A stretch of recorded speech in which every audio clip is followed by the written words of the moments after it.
The baby should have been dead by now. Jack Morrison found tiny fingers holding onto a gold bracelet that cost more money than most people in Copper Ridge would ever see in their whole lives. Lightning lit up the sky as Jack pulled his horse closer to the train tracks.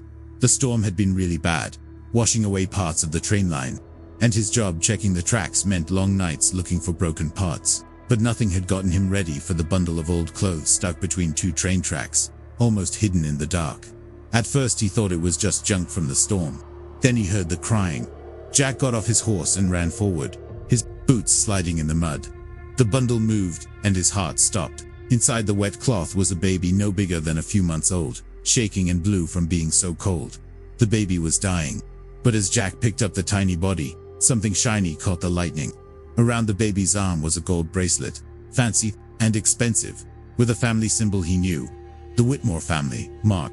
His blood went cold. The Whitmores owned half the land around here. Their cattle business went from the mountains to the desert. They were mean, powerful, and scary.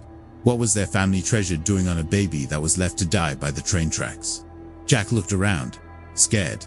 The storm was getting worse, and the baby was barely breathing. He had two choices: leave the baby and pretend he never saw it, or take it home and face whatever trouble was coming. The baby's eyes opened, looking right at him through the rain. Jack wrapped the baby in his coat and got on his horse. As he rode toward town, one thought filled his mind. Someone had wanted this baby dead. Someone powerful enough to make people disappear without anyone asking questions. But what Jack didn't know was that by saving this baby, he had just put his own life in danger. Mrs. Henderson's face went white as snow when she saw the bracelet.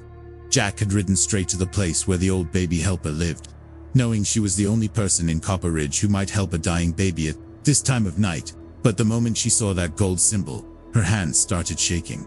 "Where did you find this baby?" she whispered, stepping back from the baby like it had a sickness. "By the train tracks, ma'am. The baby's barely breathing. Can you help or not?" Mrs. Henderson stared at the bracelet, her old face twisted with fear. She had helped birth half the babies in this area over 30 years, but Jack had never seen her refuse to help a baby. "That's the Whitmore symbol," she said, her voice barely heard over the storm. "Dear God, what have you done? I saved a baby's life. What's wrong with that?" But Mrs. Henderson was already moving, getting supplies with shaking hands. As she worked to warm the baby and check its breathing, she kept looking at the bracelet like it might hurt her. "You don't understand," she said quietly, cleaning the baby's face. "This baby shouldn't be alive. The Whitmore girl, Margaret, she disappeared 2 years ago. Ran away with some stranger, they said. Old Thomas Whitmore said she was no longer his daughter, said she was dead to him." Jack watched her work, seeing how gentle she was even though she was scared. "So this is her baby?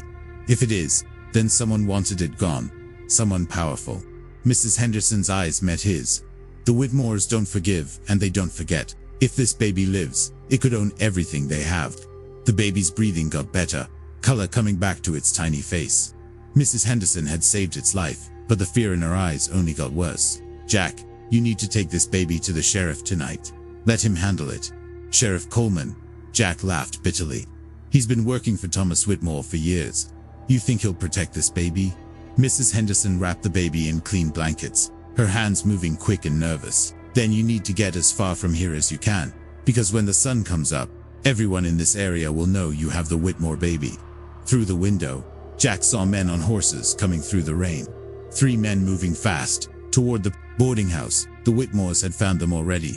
Jack grabbed the baby and slipped out the back door just as boots stomped onto Mrs. Henderson's front porch. He pressed himself against the building's wall, holding the baby close to keep it quiet. Through the thin walls he heard rough voices asking questions. "Where's the man who brought the baby?" The voice belonged to Cole Hartman, Thomas Whit, boss worker, and the meanest man in 3 counties. "I don't know what you're talking about." Mrs. Henderson's voice was steady, but Jack heard the shake underneath. "Don't play games, old woman. We know someone found something that belongs to the Whitmore family. Hand it over, and nobody gets hurt." Jack crept toward the stable where his horse waited. The baby moved in his arms and he held his breath, praying it wouldn't cry. One sound would bring those men running. "Search the place," Hartman ordered. Jack reached his horse and got on as quietly as possible. As he led the animal away from the boarding house, he heard furniture crashing inside. Mrs. Henderson's scared voice cut through the storm, and guilt twisted in his stomach. but running was the only way to keep the baby alive. He rode hard toward his small house on the edge of town, his mind racing. How had they found him so fast? Someone must have seen him riding toward Mrs. Henderson's place.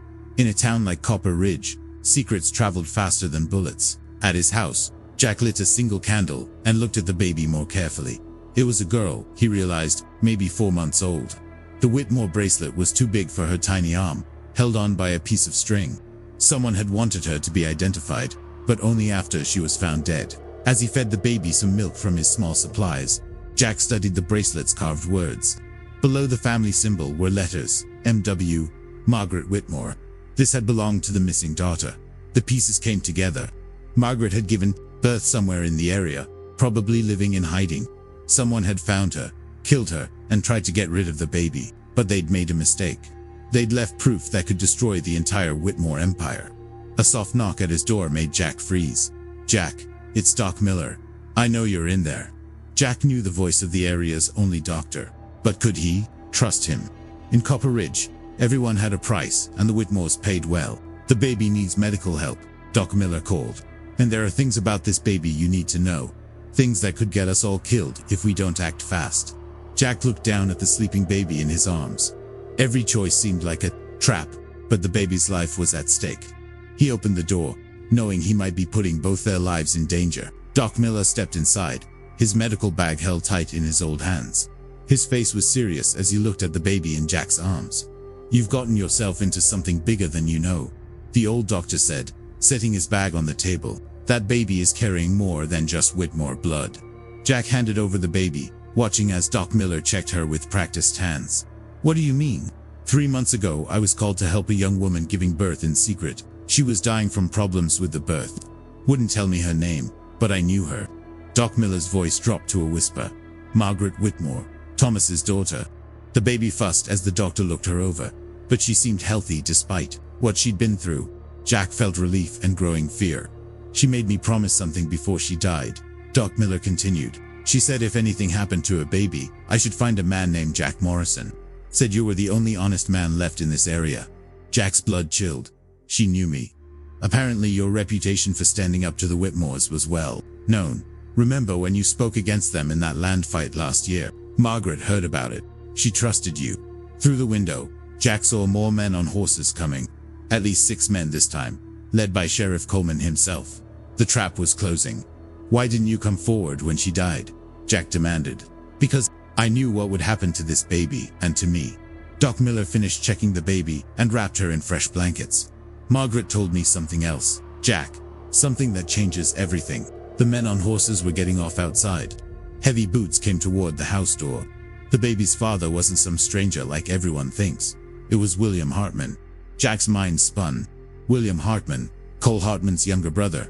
The one who'd supposedly died in a horse accident 6 months ago. Cole killed his own brother when he found out about Margaret. Doc Miller whispered urgently. "And now he's trying to cover it up by getting rid of the baby. If this baby lives to grow up, she inherits everything. The Whitmore Ranch and the Hartman land. Cole would lose it all." A fist pounded on the door. "Jack Morrison, open up. This is Sheriff Coleman." Doc Miller grabbed Jack's arm. "There's a back trail through Devil's Canyon. You can reach the Apache Reservation. Chief Running Bear owes me a favor. He'll protect you and the baby." Jack Coleman's voice was getting impatient. "We know you're in there. Come out peaceful, and maybe we can work something out." Jack looked at the baby sleeping peacefully despite the chaos around her.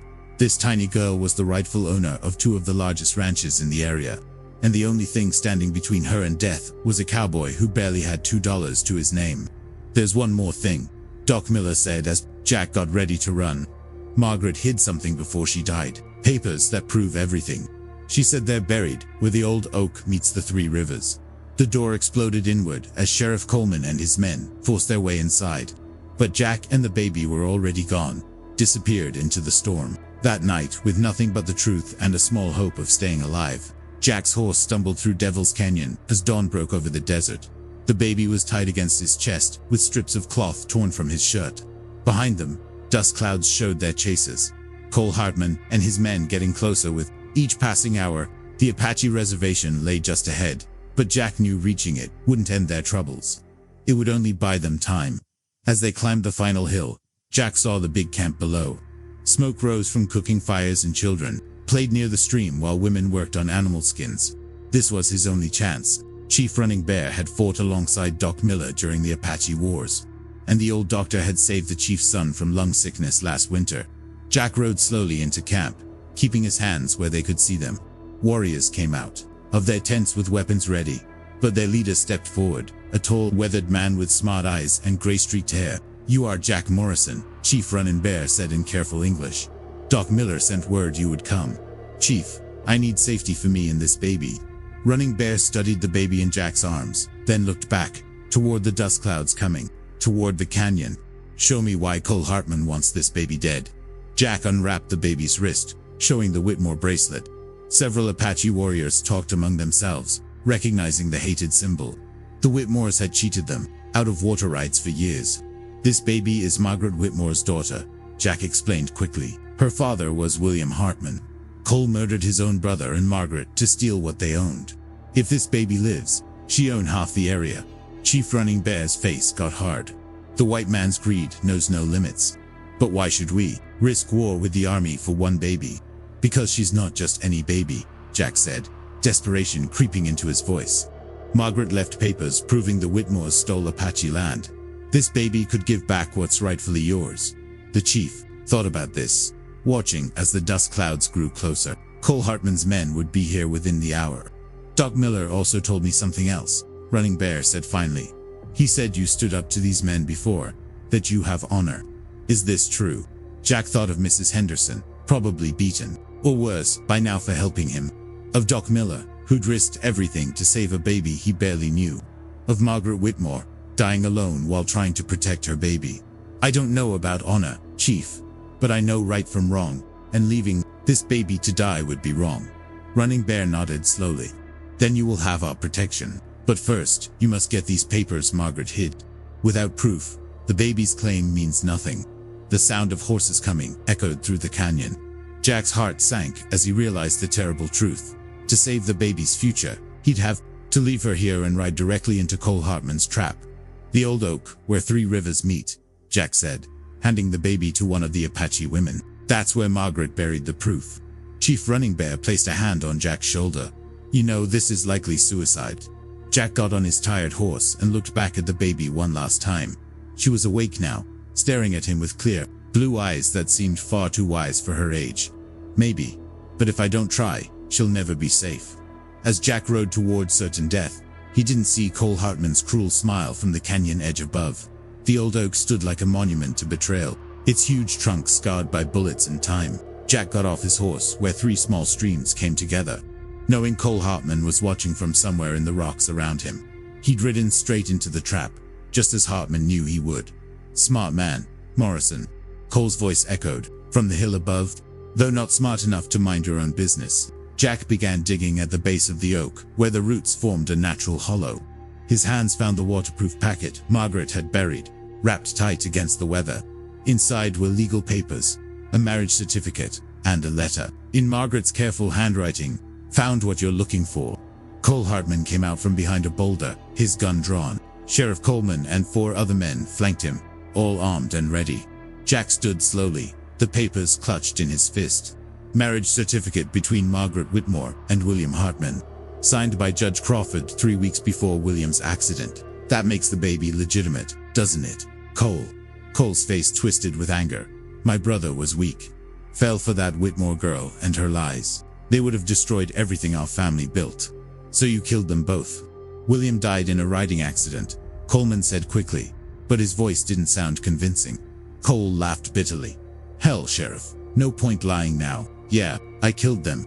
William was going to take that baby and claim the Whitmore ranch. Would have split our ranch in half when old Thomas died. I couldn't let that happen." Jack stared at the man who'd murdered his own brother. "What about Margaret?" "She was just protecting her baby." Margaret was troubled from the day she was born. Always thought she was better than everyone else. When I found her hiding place, she actually tried to make a deal with me. Offered me money to leave the baby alone." Cole spit in the dirt. "I gave her what she deserved." Sheriff Coleman shifted uncomfortably.